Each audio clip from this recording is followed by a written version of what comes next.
So into some of our life journeys come those kinds of challenges that we think, oh, that could never happen to me. And yet, in some life journeys, exactly that kind of thing happens that totally disrupts the dream, the journey. It happened to our next guest, and how she coped and what she's done now to build her work going forward is such an inspiration. Please welcome to the stage, Teresa Njoroge.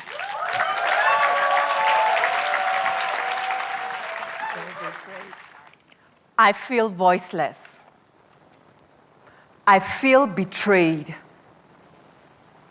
I feel angry. I feel lost. I feel confused. I feel hopeless. How could they make such a huge mistake and continue on with life as if nothing happened, with no repercussions whatsoever to the mistake they've done? What just happened?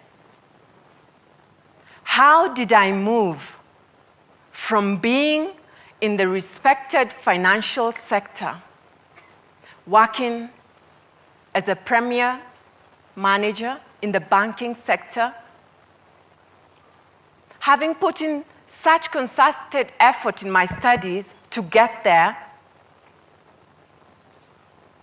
10 years in the corporate sector, to now being in the largest correctional facility for women in this country? How did that happen? I remember the events of this day 6 years ago, as if it was yesterday. The cold, hard face on the judge as she pronounced that sentence. Holding on to my 3-month-old firstborn daughter, who I had just named Oma, which in my dialect means truth and justice, because as I was expecting her, all I prayed for was truth and justice. Oma came, but I never got the justice I was looking for. As I rode in that Kenya prison service bus, I was so numb. Upon arrival, the prison guards and the warders didn't seem sensitive to the trauma that this experience was causing me. The grueling, rough admission process took away my humanity, took away my dignity. My identity lost. I was no longer referred to as Teresa Njoroge. The number 415/11 was my new identity. And I soon realized that that was the case with close to 1,000 women with whom we shared this space as we served our sentences. It was daunting.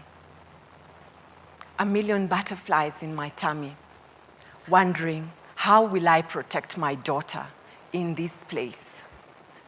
The women comforted me, and they told me, you'll adjust to this place. And sure I did. To the prison language, the prison food, the prison lifestyle, the prison culture. It was not easy. I happened to handle a fraudulent transaction unknowingly at the bank where I worked. The worst that I had envisioned would happen to me was losing a career that I had so passionately loved and put in so much to get to where I was as a bank manager. What I had not seen come my way was the arrest. The malicious prosecution and the false imprisonment. Now in the media for all the wrong reasons. A bank thief. They came to me and told me, you know, if you give us 1 million Kenya shillings, this case will disappear just like that. And I wondered what kind of thinking these people had. I'm innocent. I didn't steal this money. You've got the wrong person, and you want me to give you 1 million Kenya shillings for this case to go? That's not me. I won't do it. I'm innocent. 2.5 years on, in and out of courts, fighting to prove my innocence. They came to me again and they say to me, if you give us 5 million Kenya shillings, because we're about to go into judgment now, you'll get a favorable outcome. And I reasoned with them. There has been no evidence whatsoever that I stole this money. Why should I now, innocent, no evidence whatsoever that I stole the money, give you 5 million shillings to get a favorable outcome of the case? True to their word, I got convicted to serve a 1-year sentence for a crime that I had not committed.